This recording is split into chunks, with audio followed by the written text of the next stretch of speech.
Graça e paz, queridos irmãos, muito bom estar com vocês, mais um domingo, o dia do Senhor, para compartilharmos a palavra de Deus. Peço que você abra a sua Bíblia em Mateus capítulo 5, versículo 4. Bem-aventurados os que choram, porque serão consolados. Vamos ao Senhor em oração. Pai, nós estamos diante da Tua santa palavra, Senhor.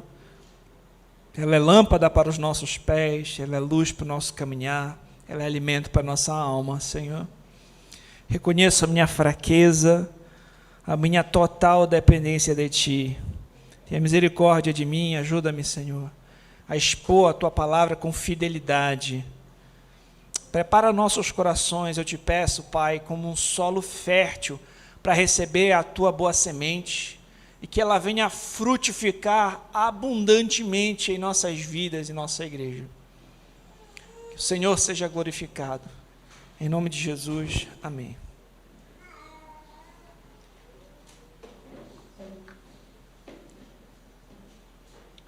Boa noite, meus queridos irmãos. Hoje nós vamos dar sequência em nossa série de mensagens sobre o Sermão do Monte. Nós entramos aqui nas bem-aventuranças.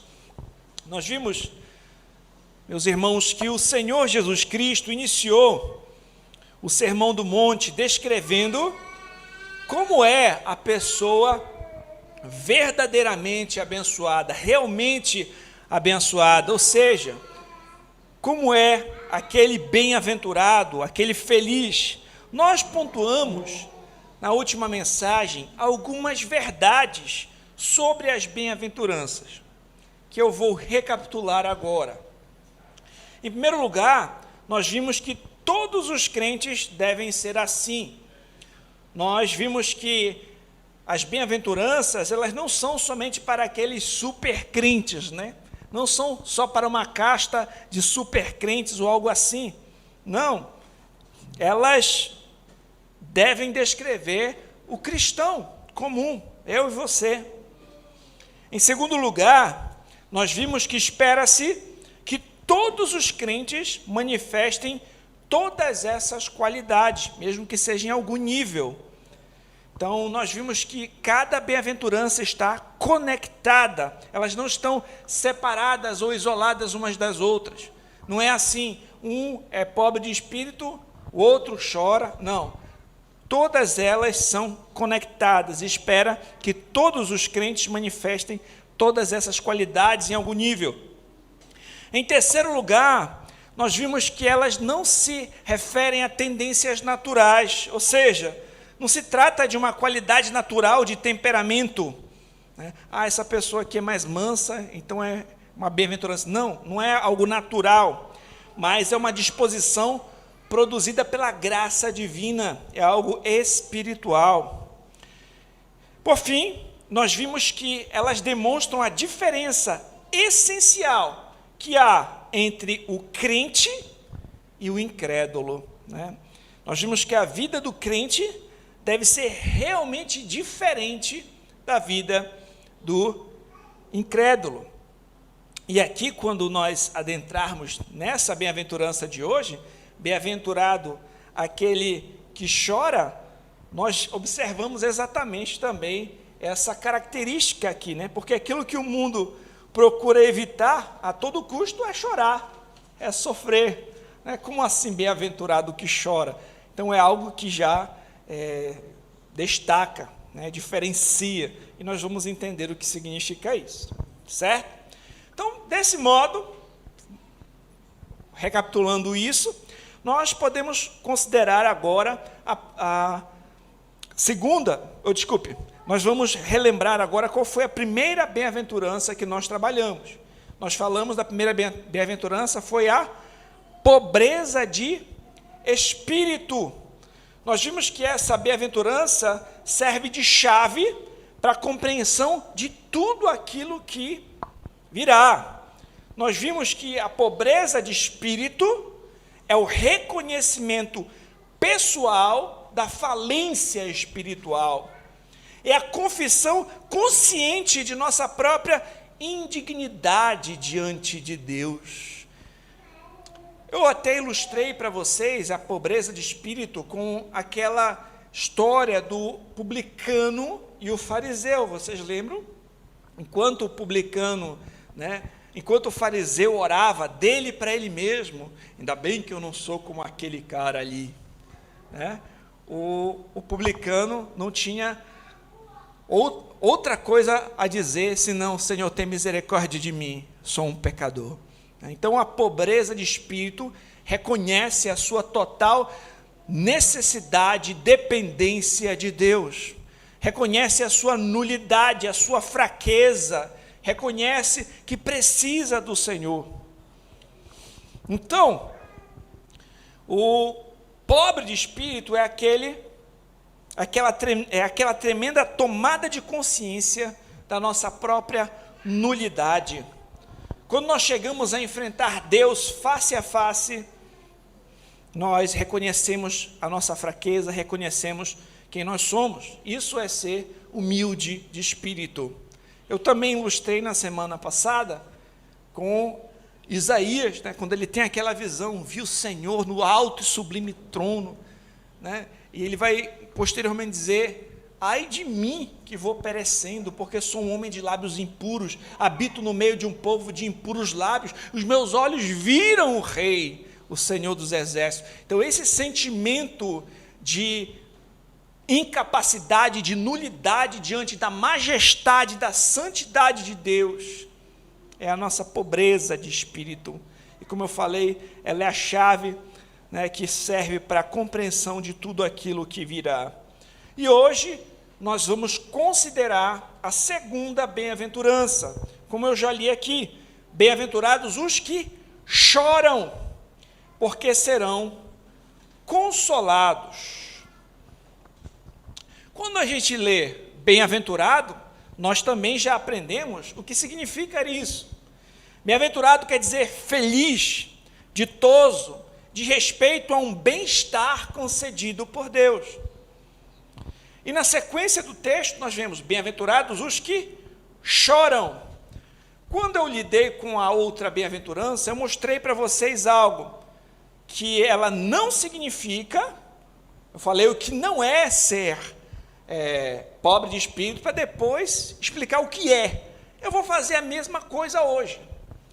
Nós vamos considerar o que não é esse choro, para depois entender o que ele de fato significa, porque nem todos os que choram são bem-aventurados. Então, mais uma vez, é importante nós observarmos o que não significa, para compreendermos depois melhor o que significa, porque Jesus fala de um tipo específico de choro. Então, o que esse choro não quer dizer? Preste atenção, o que não quer dizer, Não vai fazer a prova, tem que ficar ligado que é o não quer dizer, certo? Em primeiro lugar, ele não é uma referência a um choro de felicidade. Você já chorou de felicidade? Eu já. Eu lembro que quando nasceu meu filho, aqui para ilustrar, eu olhei para aquele menino e eu chorei de felicidade. Foi algo maravilhoso, uma experiência única na minha vida. Eu chorei de alegria, senti um grande amor e uma grande responsabilidade. Mas não é disso que a bem-aventurança está falando. Não é um choro de felicidade, porque senão não precisaria de um consolo, não precisaria ser consolado. Então não é disso que a bem-aventurança está falando. Em segundo lugar, não é um choro carnal pela perda de emprego, ou por algum problema, um bem material, ou quando nós perdemos alguém. Isso não quer dizer que nós não podemos chorar por essas coisas. De fato, às vezes, a gente chora mesmo, Quando a gente está triste, aconteceu alguma coisa, nós choramos. Mas o choro dessa bem-aventurança não é esse choro carnal que qualquer pessoa tem. Não quer dizer, isso. Se trata de um choro espiritual, então não é disso que está falando. O que também não é um choro fingido, né? É aquela pessoa que quer fingir que está chorando para emocionar alguém ou para mostrar espiritualidade e faz aquela voz de choro. Não é disso que a bem-aventurança está falando também. E também não é um endosso de um comportamento melancólico. Jesus não está dizendo que a gente tem que ser sempre desanimado, depressivo, cabisbaixo, melancólico. Não é isso também que o texto está dizendo. Então, surge a pergunta, já que não é nenhum desses tipos aí de choro, surge a pergunta: qual, portanto, é o choro que faz alguém ser bem-aventurado? Já vimos o que não é, mas que choro é esse que faz alguém ser bem-aventurado? Esse choro espiritual é o resultado de ser humilde de espírito. Lembra que eu falei que as bem-aventuranças estão conectadas? Uma vez que nós conhecemos a Deus, que nós contemplamos a santidade de Deus, que nós reconhecemos a nossa fraqueza, a nossa pecaminosidade, a nossa total necessidade de misericórdia e graça do Senhor, nós choramos. É esse choro que está falando. É aquela tristeza segundo Deus. Lá em 2 Coríntios, abra comigo 2 Coríntios, capítulo 7.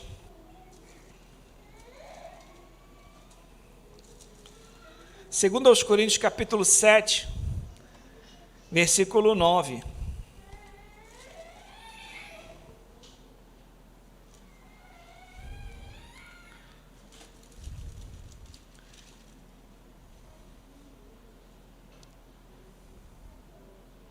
Vamos ler o versículo 10, melhor dizendo. Porque a tristeza segundo Deus produz arrependimento para a salvação, que ninguém traz pesar, mas a tristeza segundo o mundo produz morte. Esse choro é uma tristeza segundo Deus, que produz arrependimento. Nós nos entristecemos por conta dos nossos pecados, nós nos entristecemos por conta da nossa condição diante de Deus, nós nos entristecemos por termos quebrado a lei de Deus, nós nos entristecemos por observar a situação que nós estamos. E de modo semelhante a Romanos capítulo 7, do versículo 24 e 25, nós dizemos: desventurado homem que sou, quem me livrará do corpo desta morte? Graças a Deus por Jesus Cristo. Isso que é esse choro, é uma tristeza segundo Deus, é a consequência de ser pobre de espírito. Quanto mais, meus irmãos, nós nos aproximamos de Deus, a nossa reação deve ser reconhecer a nossa impureza, reconhecer a nossa pecaminosidade, a nossa necessidade de Deus. O choro do bem-aventurado brota de olhos de quem está profundamente triste porque ofendeu a Deus. A boa notícia é que Deus honra esse choro, disse Heber Campos Júnior. Interessante essa frase dele, né? O choro do bem-aventurado brota de olhos de quem está profundamente triste porque ofendeu a Deus. Então a pessoa está triste porque ofendeu a Deus, mas tem uma boa notícia, e Deus honra esse choro. Quanto mais nós crescemos espiritualmente, mais sensíveis nos tornamos ao nosso próprio pecado. Tem um gráfico que eu costumo fazer para ilustrar isso, eu não vou conseguir fazer aqui. Mas como é que esse gráfico é? Eu vou descrevê-lo.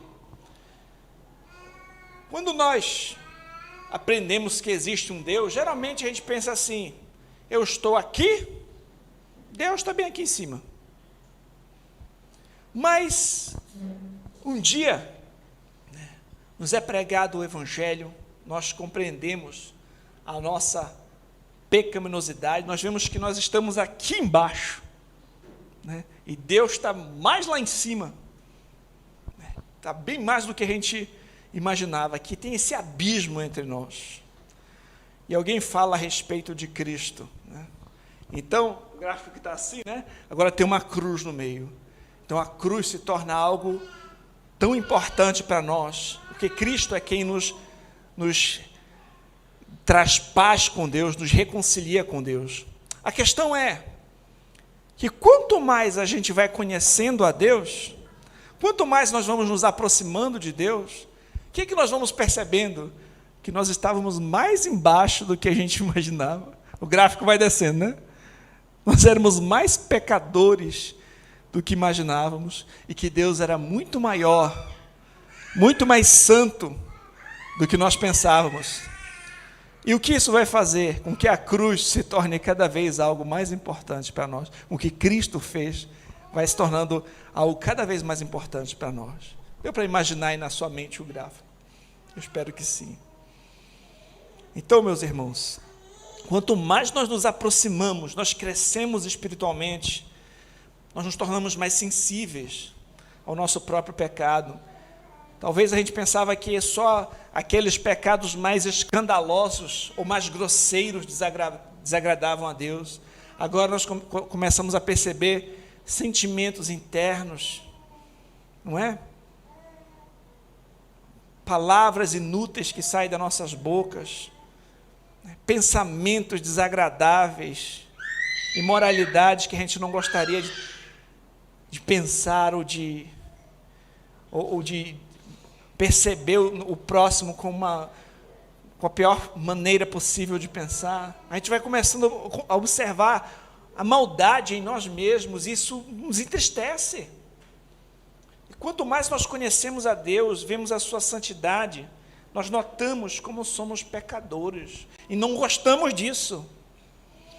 O apóstolo Paulo, ele chegou a dizer em 1 Timóteo, capítulo 1, verso 15, ele diz o seguinte: esta palavra é fiel e digna de toda aceitação, que Cristo Jesus veio ao mundo para salvar os pecadores, dos quais eu sou o principal. Olha o sentimento que ele tinha: eu sou o principal dos pecadores. Isso aqui não é demagogia, isso aqui é de fato o sentimento que ele tinha. E alguém que tinha uma profunda comunhão com Deus, ele se sentia, ele tinha essa consideração: eu sou o principal dos pecadores. Um homem servo de Deus, piedoso, ele tinha esse entendimento. Então, meus irmãos, esse choro da bem-aventurança, ele envolve tanto chorar por nossa condição espiritual e até Cristo em arrependimento e fé, Então envolve tanto essa nossa conversão, nós percebemos a nossa pecaminosidade, vamos até Cristo, choramos espiritualmente diante do Senhor. Ou seja, não é possível ter uma alegria genuína sem antes ser convencido do seu pecado. Então envolve esse aspecto. Entretanto, também envolve o aspecto do choro do crente pelos seus pecados, os seus conflitos internos. Por que eu tenho pensamentos maldosos? Por que eu tenho pensamentos invejosos? O que está acontecendo comigo? Por que eu tenho ainda isso dentro de mim? Nós choramos pelos nossos pecados. O bem-aventurado também pode ser considerado este. Leia, por favor, Romanos agora.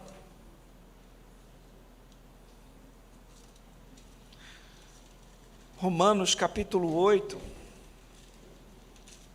versículo 22.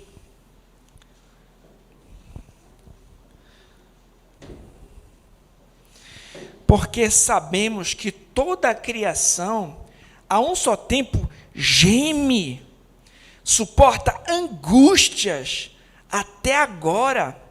Não somente ela, mas também nós, que temos as primícias do Espírito, igualmente gememos em nosso íntimo, aguardando a adoção de filhos e a redenção de nosso corpo.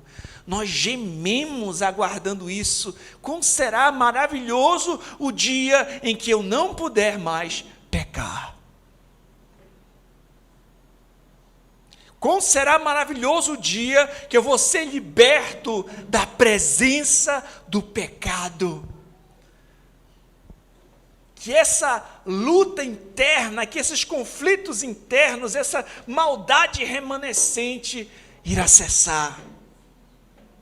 Nós ansiamos, nós aguardamos isso, nós choramos por ainda passarmos por isso, por termos ainda perceber ainda em nós mesmos pecado, maldade, sentimentos desagradáveis a Deus, atitudes, palavras desagradáveis a Deus. Isso nos leva ao choro espiritual, a confessar os nossos pecados diante de Deus, a anelar por santificação, a anelar por essa plena redenção, né, que ocorrerá na glorificação final. Além disso, meus irmãos, esse choro também envolve chorar por pecados alheios. Nós falamos sobre chorar em nossa conversão, chorar o choro do crente que luta contra o pecado, mas isso vai além. O choro também pode envolver chorar pelo pecado alheio, pelo pecado dos outros. O cristão se preocupa pelo estado da sociedade, do mundo, em vista do pecado de seus semelhantes. Meus irmãos, em pouco tempo, nós vimos uma situação que a gente vai assistir a televisão, vai ver o noticiário, né, de situação de pessoas num desespero tão grande, que para tentar fugir de um país, se penduraram no trem de pouso de um avião, do lado de fora do avião, desesperadas, por conta de um governo tirano que assumiu ali a sua nação. Isso mexe com a gente vê as consequências do pecado na sociedade, nos países, no mundo. Isso também pode nos fazer chorar, clamar a Deus. A palavra traduzida aqui, meus irmãos, por chorar, nessa segunda bem-aventurança, indica uma tristeza que emana do coração, que toma posse da pessoa e se manifesta exteriormente. Uma tristeza que emana do coração, toma posse da pessoa e se manifesta exteriormente. William Hendrickson falou isso. Meus irmãos, quando eu falei também sobre o choro, nesse momento de uma conversão, uma ilustração interessante sobre isso assim como quando nasce um bebê, o sinal de que o bebê está bem, qual é? Ele chora. E o sinal do novo nascimento é o choro pelo pecado. O sinal do nascimento de um nascimento saudável é o choro, e o sinal do novo nascimento é esse choro espiritual pelo seu pecado. Ele é convencido do seu pecado, da justiça e do juízo, e ele vai a Deus em oração. Tem vários exemplos nas Sagradas Escrituras a respeito desse tipo de choro quebrantado diante de Deus. Em todas essas categorias que eu falei, tanto chorando por conta da sua conversão, o choro do crente e também chorando pelo pecado alheio. Você lembra, por exemplo, quando Davi, no Salmo 51, chora, confessa o seu pecado ao Senhor em quebrantamento? Abra comigo, Salmo 51. Salmo 51.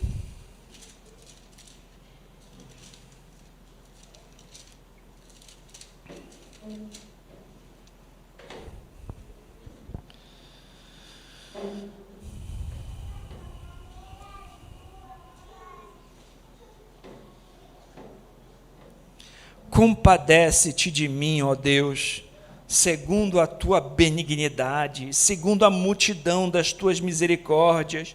Apaga as minhas transgressões, lava-me completamente de minha iniquidade, purifica-me do meu pecado, pois eu conheço as minhas transgressões, e o meu pecado está sempre diante de mim. Pequei contra ti somente pequei, e fiz o que é mal perante os teus olhos, de maneira que serás tido como justo no teu falar, e puro no teu julgar. Eu nasci na iniquidade, em pecado me concebeu minha mãe. Eis que te comprases, na verdade, no íntimo, e no recôndito me faz conhecer a sabedoria. Purifica-me com esopo, ficarei limpo, lava-me, ficarei mais alvo que a neve. Faz-me ouvir júbilo e alegria, para que exultam os ossos que esmagaste.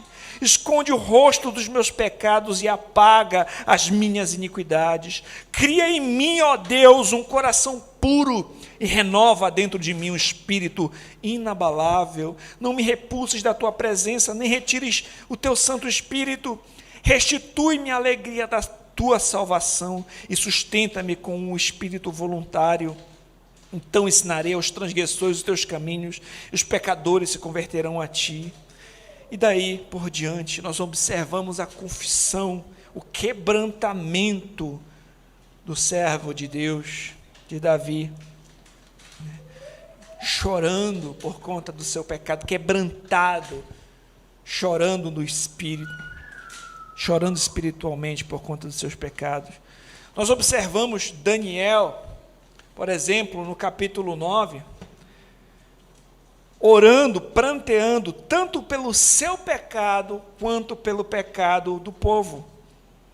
Daniel, capítulo 9, versículo 20, diz assim, o texto bíblico: falava eu ainda, e orava, e confessava o meu pecado, e o pecado do meu povo de Israel, lançava a minha súplica perante a face do Senhor meu Deus, pelo monte santo de meu Deus. Então, Daniel orava, pranteava, tanto por ele mesmo, pelo seu pecado e pelo pecado do povo. O apóstolo Paulo, em Romanos, no capítulo 9, ele ora em favor dos israelitas, em profundo pesar, em tristeza, por conta da sua condição. Ele vai dizer, em Romanos 9, digo a verdade, em Cristo não minto, testemunhando comigo no Espírito a minha própria consciência. Olha o que ele diz no verso 2: tenho grande tristeza, incessante dor no coração, porque eu mesmo desejaria ser anátema, separado de Cristo por amor de meus irmãos, meus compatriotas segundo a carne. Ele está falando aqui a respeito dos israelitas. Ele clamava e sentia dor por conta deles. Em Lucas 19, 41, Jesus chorou por Jerusalém. Nós vamos observar no Salmo 119, verso 136, diz assim: torrentes de águas nascem dos meus olhos, porque os homens não guardam a tua lei. O salmista vai dizer. Nós vamos observar, meus irmãos, também, em Esdras, capítulo 10, verso 6, o seguinte: Esdras se retirou diante da casa de Deus, entrou na câmara de Joanã, filho de Eliasibe, e lá não comeu pão, nem bebeu água, porque pranteava por causa da transgressão dos que tinham voltado do exílio. Outro exemplo bíblico agora no Novo Testamento, meus irmãos, aquela mulher pecadora que chorou aos pés de Jesus em arrependimento e amor por ele. Pedro também chorou amargamente por conta dos seus pecados após negar a Cristo. Meus irmãos, nós teríamos inúmeros exemplos nas Escrituras para falar a respeito desse choro pelo pecado, tanto nesse momento da conversão, quanto do choro do pecado dos crentes, quanto do choro pelo pecado alheio.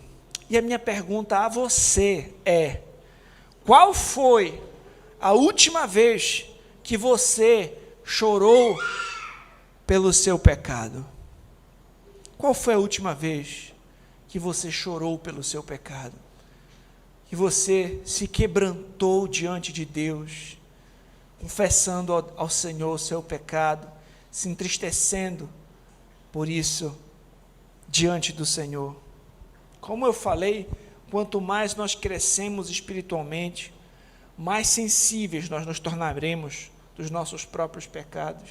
Será que nós não estamos nos acostumando com os nossos pecados como se fossem coisas triviais, como se não tivesse tanto problema, como se fosse uma coisa que já faz parte da nossa rotina? Ou de fato nós estamos chorando por conta deles, em arrependimento diante de Deus? Meus irmãos, nós devemos viver sim com alegria. A alegria é um fruto do Espírito, porém com constante lamento pelo pecado, tanto nosso quanto dos outros. Por que? Nosso segundo ponto aqui. Porque os que choram são bem-aventurados. Isso aqui é quase um paradoxo, né? Se nós pararmos para observar, quando nós falamos que bem-aventurados são os que choram, nós estamos diante de um aparente paradoxo. Por quê? Como podem ser felizes os que choram? Parece um paradoxo. Qual é a resposta disso? A sequência do texto. Por que os que choram são felizes? Porque eles serão consolados. Porque serão consolados. Eles têm um Salvador que enxuga as suas lágrimas. É por isso que os que choram são felizes, porque serão consolados.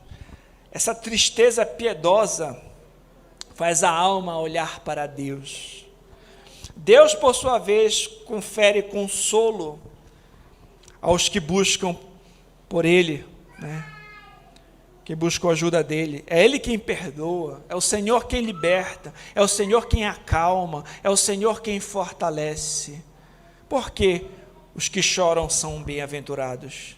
Porque são consolados pelo Senhor.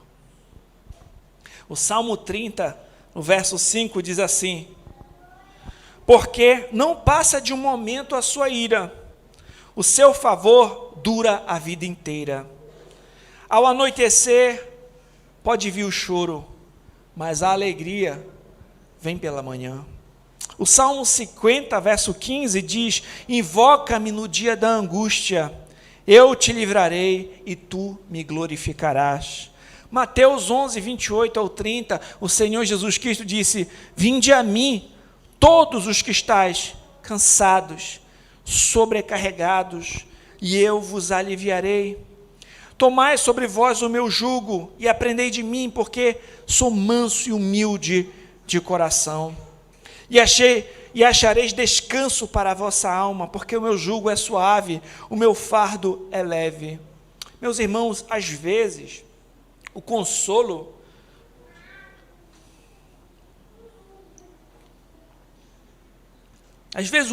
consiste em que a aflição é removida. Acontecem às vezes situações em que nós oramos e de fato nós observamos a aflição sendo removida. Os testemunhos a respeito de curas, de respostas de orações. Teve uma vez, meus irmãos,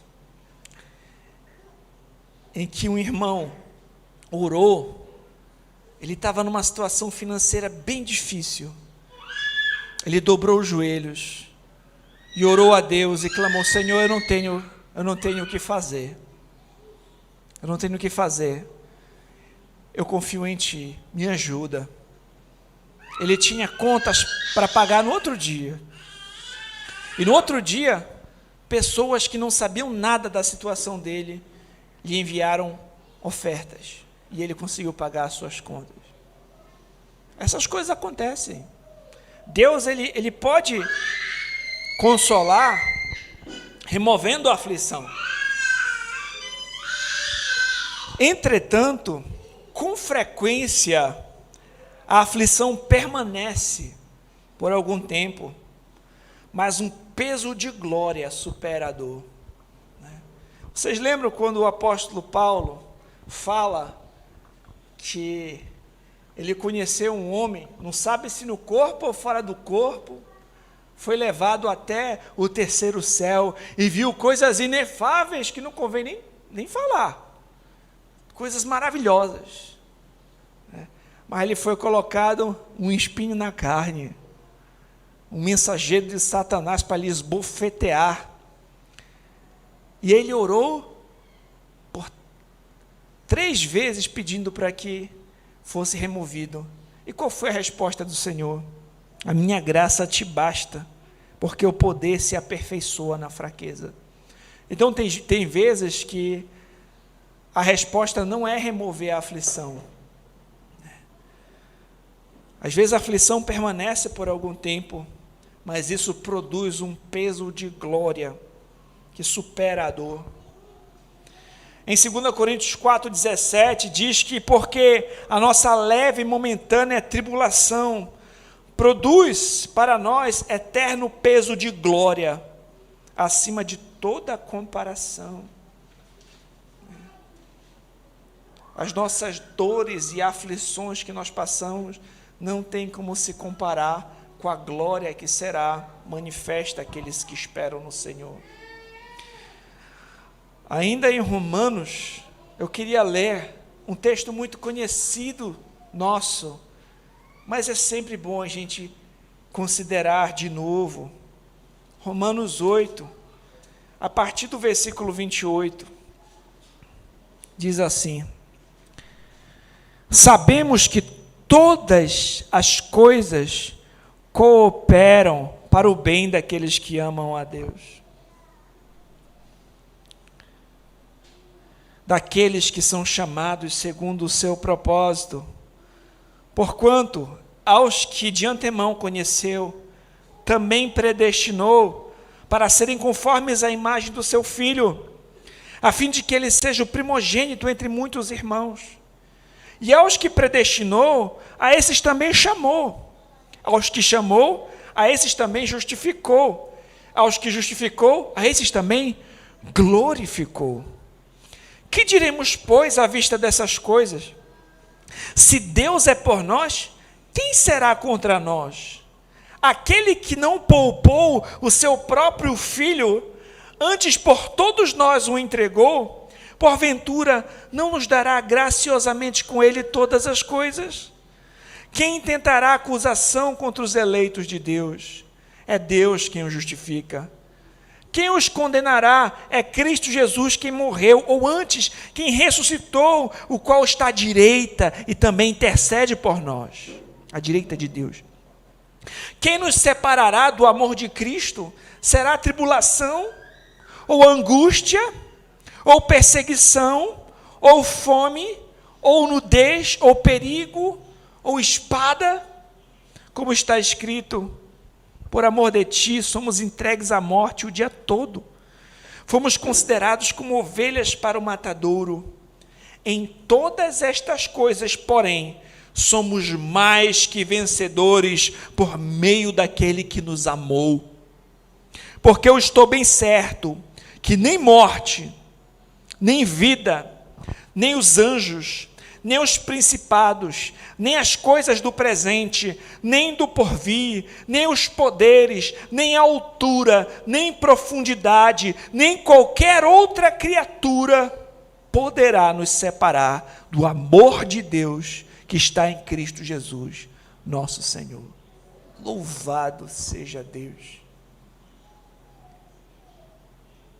Louvado seja Deus. Se nós estamos na mão do Senhor, nas mãos do Senhor, se Ele nos amou, nós temos o maior consolo que alguém pode esperar, o maior conforto na vida e na morte.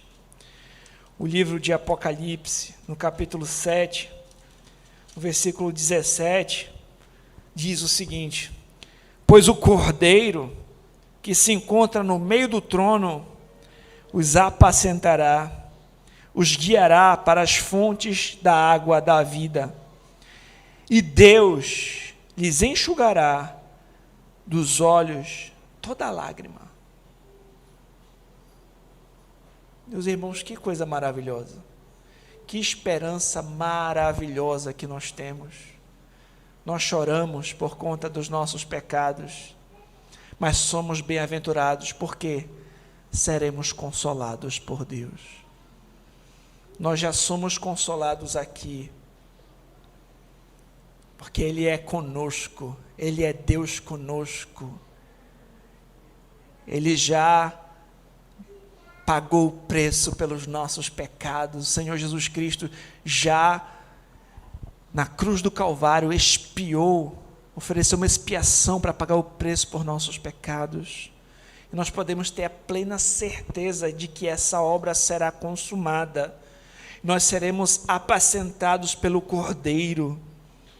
Ele nos guiará a essas fontes da água da vida, e Deus enxugará dos nossos olhos toda lágrima. Que consolo, que descanso, que refrigério, nada mais de pecado, nem em nós, nem dentro de nós, nem em tristeza pelo pecado alheio, pelas consequências do pecado na vida de outras pessoas. Tudo isso acabou, todo esse sofrimento, toda essa angústia, essa dor, essas lágrimas serão enxutas, e nós viveremos alegres para sempre. Meus irmãos, imagina a eternidade com Deus. A gente consegue só pensar de forma limitada, tempo, espaço e circunstância. Então imagina passarem bilhões e bilhões de anos e a gente ainda tendo como se maravilhar com Deus, porque Ele é infinito, e alegres, felizes, glorificando a Deus. É uma alegria indizível a esperança do crente, aquele que chora pelos seus pecados, que se quebranta, que se arrepende, que vai até o Senhor em quebrantamento e arrependimento, será consolado. A minha pergunta é: que esperança tem o descrente? Qual a esperança do descrente? Ele não tem nenhuma esperança, meus irmãos. Para o mundo não resta nenhum consolo. O descrente não tem esperança. E como nós vimos, para o crente, tristeza e suspiros não mais existirão. Todas as lágrimas serão enxutas. Viveremos para sempre com o Senhor. Esse momento, talvez, meus irmãos, então, nós deveríamos considerar o que diz lá em Tiago 4, do 9 ao 10, ele diz o seguinte: afligi-vos, lamentai, chorai, converta o vosso riso em pranto, a vossa alegria em tristeza, humilhai-vos na presença do Senhor, e Ele vos exaltará. Hoje é o dia para nós nos examinarmos nossas vidas, nosso relacionamento com Deus. Reflita sobre a sua vida, sobre esse choro espiritual pelo pecado e sobre esse grande conforto que espera os que choram, aqueles que se rendem em quebrantamento ao Senhor, confiando somente nele.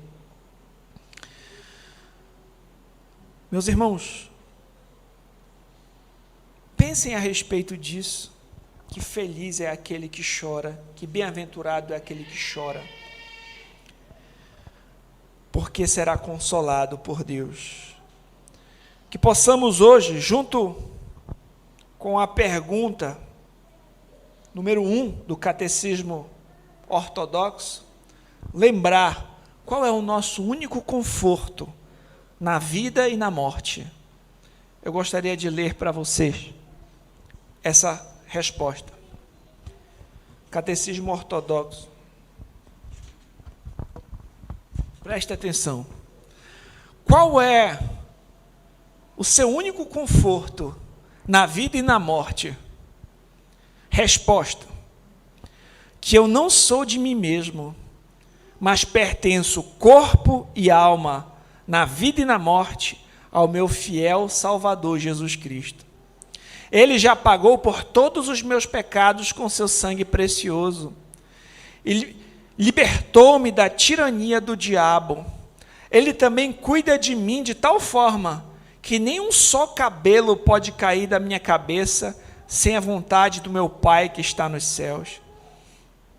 Em verdade, todas as coisas cooperam para a minha salvação, pois eu pertenço a Cristo.